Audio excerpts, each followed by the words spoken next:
Hello everyone, welcome to Sri Ram's IS. I hope you guys are doing good, things are fine at your place.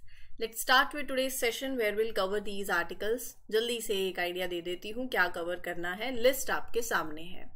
हम बात करेंगे sickle cell disease के बारे में, GS paper 3 और भी prelims के पॉइंट ऑफ व्यू से ज़्यादा समझो. सहारा डेजर्ट भी प्रीलिम्स के पर्सपेक्टिव से है.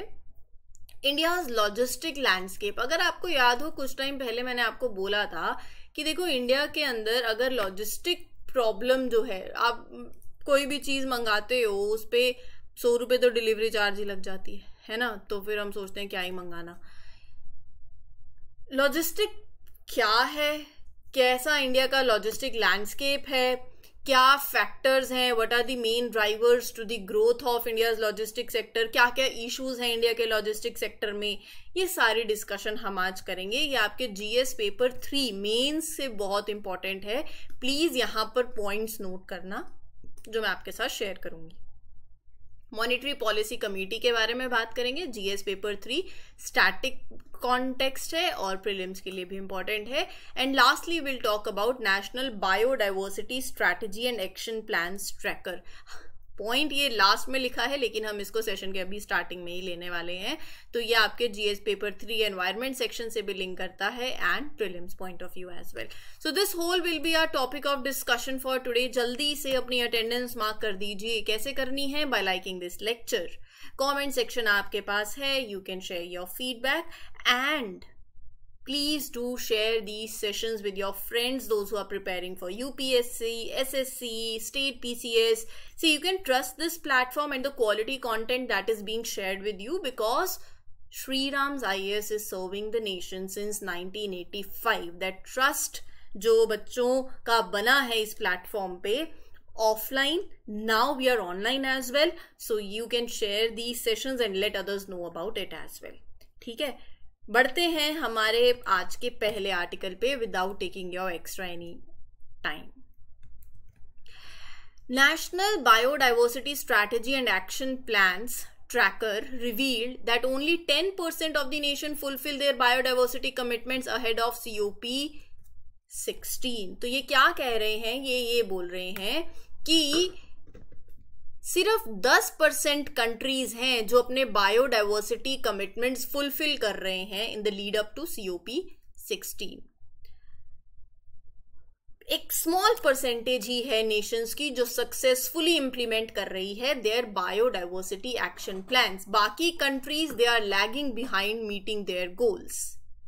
ठीक है, तो हम इसके कॉन्टेक्स्ट में बात करेंगे national biodiversity strategy and action plan tracker की. पहली बात तो ये टूल किसने डेवलप किया है? Very important, world wild life fund for nature.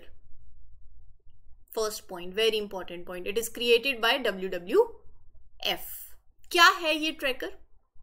किस तरीके से या how well countries are doing in creating plans to protect their nature and biodiversity, to track it. So ये जो टूल है it helps to track that. ठीक है, इसका मकसद क्या है, इसका मेन गोल क्या है? To make it easier for everyone, सरकार हैं, ऑर्गेनाइजेशंस हैं, even for the public, to see if the countries are meeting their promises to protect the environment और नॉट. टू इंश्योर कि कंट्रीज आर, मतलब एक होता है ना, you are transparent, you are open about your efforts, you are accountable for meeting the biodiversity goals. So उसको track करना properly, monitor करना कंट्रीज की progress in developing their plans that align with the goals of Kunming Montreal Global Biodiversity Framework, GBF. See, it is very important. Why are these NBSAPs, जिसकी हम बात करें, National Biodiversity Strategy and Action Plans Tracker,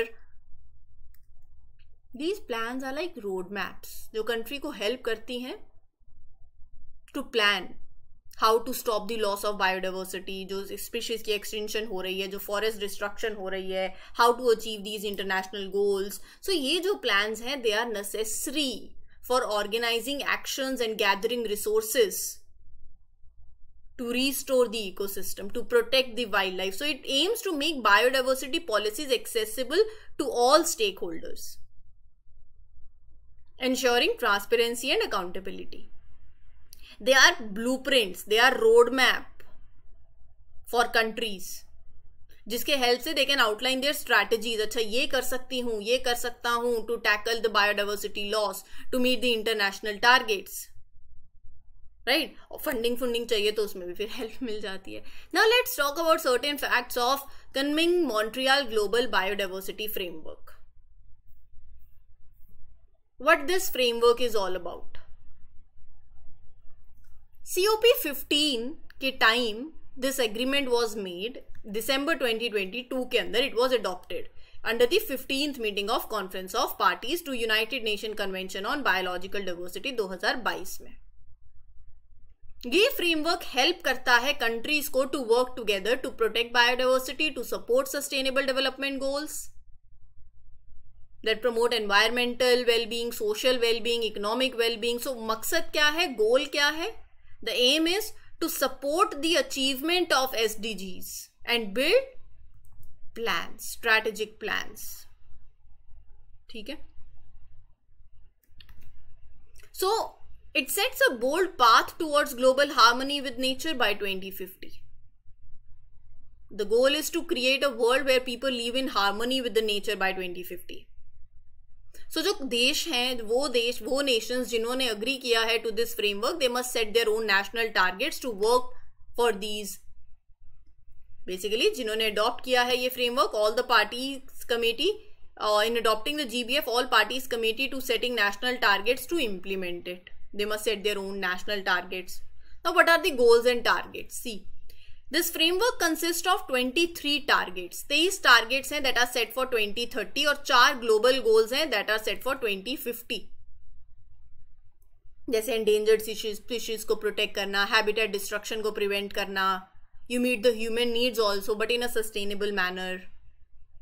ठीक है, ये global goals जो 4 हैं ये हमारे लॉन्ग टर्म गोल्स हैं. So the target addresses reducing the threats to biodiversity, meeting people's need, benefit sharing, ये सारा कुछ हमारे टारगेट के अंदर आता है. मूविंग अहेड, इससे पहले मैं आपको बता देती हूँ, if you are looking out for polity sessions, किसी को भी पॉलिटी में डाउट आ रहा है, if you are searching out कि अच्छा कोई ऐसा आपको कंप्लीट कोर्स मिल जाए, वो भी free of cost. Not a single penny is being charged from you here for these sessions. इसी platform पे the other mentor Pragya ma'am is taking these sessions for your polity. You can refer them. Spoon feed sessions हैं where if you are having की current affair का कोई single topic है जिसमें doubt है तो you can refer these sessions. कोई देखो ऐसा है कि हमें ऐसा लगता है, आपको एक स्कीम याद है, जेनेरिक ड्रग्स को लेके एक स्कीम थी. ब्रांड की है तो क्वालिटी बहुत अच्छी होगी, जेनेरिक मेडिसिन हैं तो क्वालिटी अच्छी नहीं हो, क्या पता. ऐसा नहीं होता. जेनेरिक मेडिसिन की भी क्वालिटी अच्छी है, ये सरकार ने कहा और वो स्कीम चलाई थी. मुझे इस टाइम स्कीम का नाम याद नहीं आ रहा. केंद्र खोले थे. तो यहाँ पर ब्रांड की बात नहीं हो रही है. यहाँ बात यही है कि जब हमारी जेब से 10-20 रुपये चले जाते हैं ना, 10 रुपये भी लग जाते हैं तो हमें वो चीज़ अच्छी लगने लग जाती है कि पैसा लगा हुआ है. और यहाँ तो 10-20 हज़ार का कोर्स लोगे, 30 हज़ार के कोर्सेज लोगे और फिर लगेगा पैसा लगाए तो हम कंसिस्टेंट भी होंगे, डिसिप्लिन भी आएगा और फिर पढ़ोगे भी सही और फिर वो ऐसा होगा बेस्ट ऑफ क्वालिटी मिल रही है. और अगर कोई चीज़ फ्री में मिल रही है तो आप उसकी वैल्यू को नहीं समझते हो. सो प्लीज़ ये मेरी आप होता है ना दरख्वास्त लगा लीजिए कि be serious with these sessions. जो आपको होमवर्क दिया जाता है वो रेगुलरली करो, अपने आप लाइन पे आती जाएंगी चीज़ें. कोई क्वालिटी के साथ कॉम्प्रोमाइज नहीं है. Best of quality I am sharing, right. So you can refer these sessions in your preparation. Rest you have the comment section. I see your comments. Thank you for giving such wonderful comments. बहुत अच्छा लगता है देखकर कि आपको sessions अच्छे लग रहे हैं, ठीक है, समझ आ रहे हैं. Pharmaceutical giant Pfizer recently announced it would voluntarily withdraw its sickle cell disease therapy Oxbryta from worldwide markets owing to the emergence of clinical data that links fatal events to the drugs. हाल ही एक major pharmaceutical company Pfizer ने decide किया है to voluntarily withdraw its sickle cell disease therapy from all the global markets.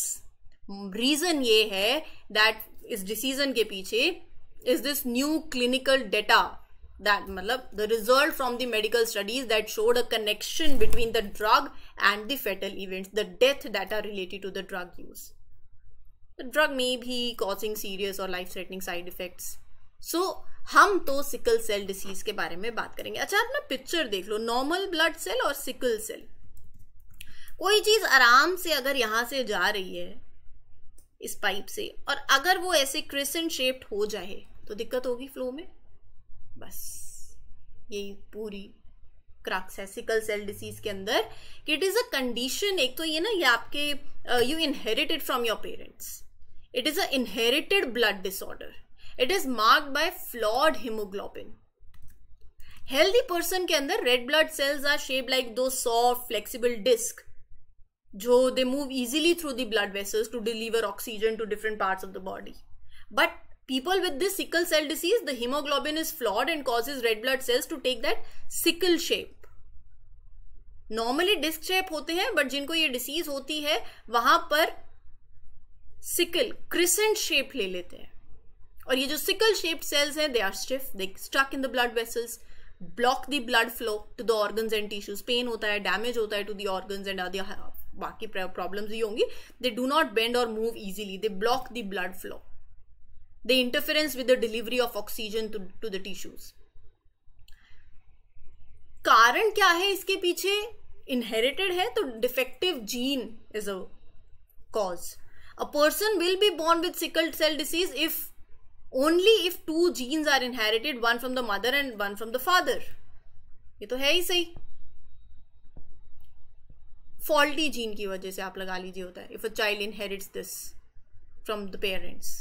Early stage में तो जो बच्चा है, ही और she will feel extremely tired due to anaemia, क्योंकि हेल्दी रेड ब्लड सेल्स नहीं होंगे, स्वॉलन हैंड्स होंगे, दर्द होगा, jaundice it will show signs of. बाद में they may experience severe pain, continued anemia, damage to their organs, infection में ज़्यादा they are more prone to.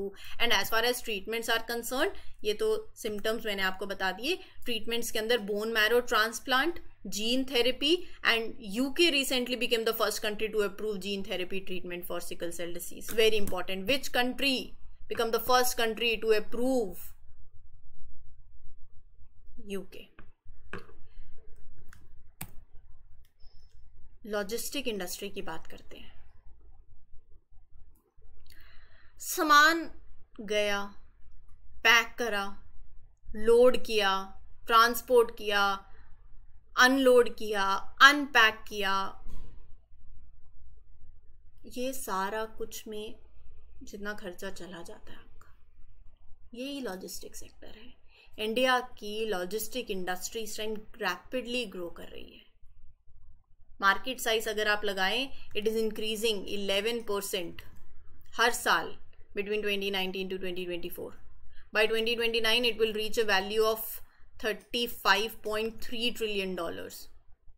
अभी क्या है ना, लॉजिस्टिक कॉस्ट बहुत ज्यादा है. It is making up 13% of India's GDP. Logistic cost. अगर आपकी इकोनॉमी जिस तरीके से ऑर्गेनाइज हो रही है, you will be better connected, तो ये कॉस्ट गिरेगी टू सिंगल डिजिट और एफिशिएंसी फिर बढ़ेगी. अभी क्या है, माल भेजते हैं, लोडिंग होती है, अनलोडिंग होती है, रोड ट्रांसपोर्ट डोमिनेट करता है लॉजिस्टिक सेक्टर के अंदर. बट रेलवेज की importance is expected to grow. Investment हो रहा है रेलवे इंफ्रास्ट्रक्चर के अंदर. It will change the way goods are transported across the country, waterways, inland. Right? So India needs to keep improving its logistic industry. You have to focus on innovation. You have to focus on technology, and you have to focus on infrastructure. IIT, innovation, infrastructure and technology. सरकार की policies national logistic policy है. What are the factors that are driving the growth? क्या क्या हो सकता है? एक तो सरकार की पॉलिसीज, दूसरा ये जो जैसे आप देख रहे हो ऑनलाइन, अभी तो वो सेल चल रही है ऑनलाइन शॉपिंग की, जो रैपिड एक्सपेंशन हो रखी है e commerce. It has boosted the logistic industry. And India की e commerce market is expected to grow by 27% हर साल it will reach to $163 billion by 2026। और फिर वो होती है ना कि हमें जल्दी डिलीवरी मिल जाए, फास्ट हो जाए, रिलायबल हो जाए डिलीवरी सर्विसेज। और कोविड-19 के टाइम पे तो ऑनलाइन शॉपिंग बढ़ गई, तो आपको एक स्ट्रॉन्ग लॉजिस्टिक नेटवर्क चाहिए। कार्ट में गए, डाला, तो पता चला कि 4 दिन बाद आ रही है, वही 1 दिन में मिल जाए तो सेंडिंग कॉस्ट, वो शिपिंग चार्जेस कम हो जाए। और ना technologies like AI, blockchain technology, IoT, they are improving the logistics in India. They make operations more efficient. ठीक है। और फिर उसके बाद देखो वेयर हाउसिंग भी बहुत इंपॉर्टेंट है, storage, cold chain infrastructure is very important, particularly in agriculture and pharmaceuticals, जहां पर प्रॉपर स्टोरेज हो सके ताकि स्पॉइलेज नहीं हो। और एक्सपोर्ट इंपोर्ट ट्रेड भी इंक्रीज होगा definitely.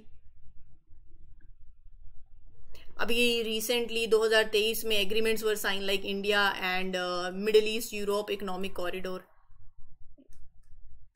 India and Middle East economic corridor, trade और बूस्ट होगा, डिमांड और होगी, राइट। लेकिन दिक्कतें कहाँ आ रही हैं, please let me know in the comment section also. जैसे मैं आपको कुछ बताती हूँ, एक तो हमारी सड़कें खराब होना, जो हमारे मेजर पोर्ट्स हैं they are often congested, rail connectivity भी थोड़ी पुअर है, तो आप इसको क्लब करके लिख दो इंफ्रास्ट्रक्चर प्रॉब्लम्स है।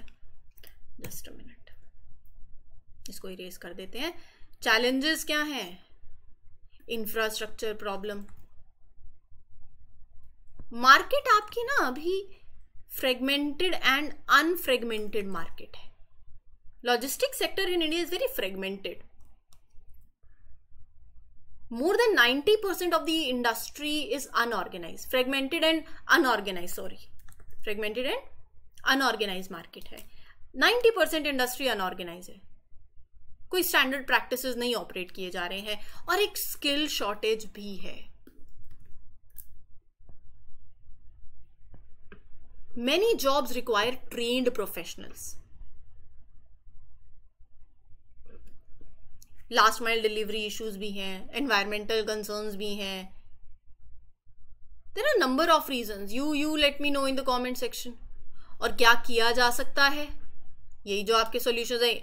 इंफ्रास्ट्रक्चर डेवलपमेंट बूस्ट करो, लास्ट माइल कनेक्टिविटी अच्छी, you make it easier to deliver goods to the major economic centres and ports also, है ना। पर जैसे फॉर एग्जाम्पल हरियाणा है, दिल्ली है, पहले माल भेजना है टू सर्टेन कंट्री, लाइक इधर देखो सऊदी अरेबिया भेजना है, तो यहां से पोर्ट तक तो लाना पड़ेगा, राइट। टेक्नोलॉजी यूज करें, स्किल डेवलपमेंट इंप्रूव करें, collaborate with companies like Amazon and Flipkart to create training for last mile delivery workers, warehousing enhance करें, you can have national warehouse grid, quality standards हो, set standards for warehouse quality also, multiple things आते हैं, multiple things, so these all things can be done. Moving ahead with the next article, Sahara desert, कितना सुंदर लग रहा है, map में देखेंगे इसको। न्यूज यही है कि this desert is undergoing a rare transformation as heavy rainfall brings unexpected greenery to its arid landscape. सूखा पड़ा है और वहां पर बारिश, वही तो, कहीं सूखा है बहुत और कहीं बहुत बारिश है, अनइवन है। सहारा डेजर्ट कहाँ है, मैप बेस्ड है, ये देखते हैं। ये आपका सहारा डेजर्ट पड़ता है नॉर्दर्न अफ्रीका के अंदर, वर्ल्ड का लार्जेस्ट हॉट डेजर्ट है, third most extensive desert after the polar deserts of Antarctica and northern Antarctica. Entire African continent का 31% तो सहारा डेजर्ट ले लेता है। कौन कौन सी कंट्रीज आ जाती हैं, Algeria, Mali, Niger, Libya, Egypt, Burkina Faso का कुछ एरिया, ये जोन सी कंट्रीज आती हैं ये देख लो। अच्छा, इधर अटलांटिक ओशन लगता है, रेड सी लगता है, मेडिटेरेनियन सी लगता है, ये भी इंपॉर्टेंट है, मेडिटेरेनियन सी लगता है, एटलस माउंटेन्स हैं, रेड सी है, अटलांटिक ओशन है, सेमी एरिड सहेल रीजन है। कौन कौन सी नदियां हैं,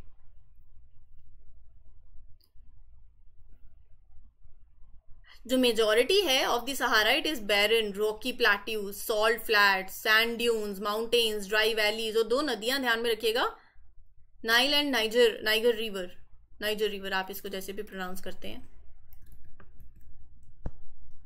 right? Water sources, water is scarce in Sahara, ठीक है, but it can be found in rivers like these Nile and Niger. Seasonal lakes, underground aquifers, they're very crucial for the where people, and you can say for the fertile areas in the deserts also. Acha, highest mountain in the Sahara is Emikosi. It is located in Chad. ये Sahel region है ना, ये एक transition zone है. एक तरफ मतलब hot desert है in the north and the humid savannas of the sub African in the south. तो ट्रांजिशन जोन है ये reason.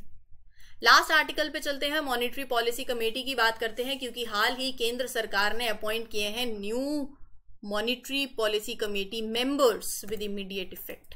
Monetary policy committee was set up after a MOU, memorandum of understanding, सरकार और RBI के बीच में. ये आपके स्टैटिक के लिए बहुत इंपॉर्टेंट है.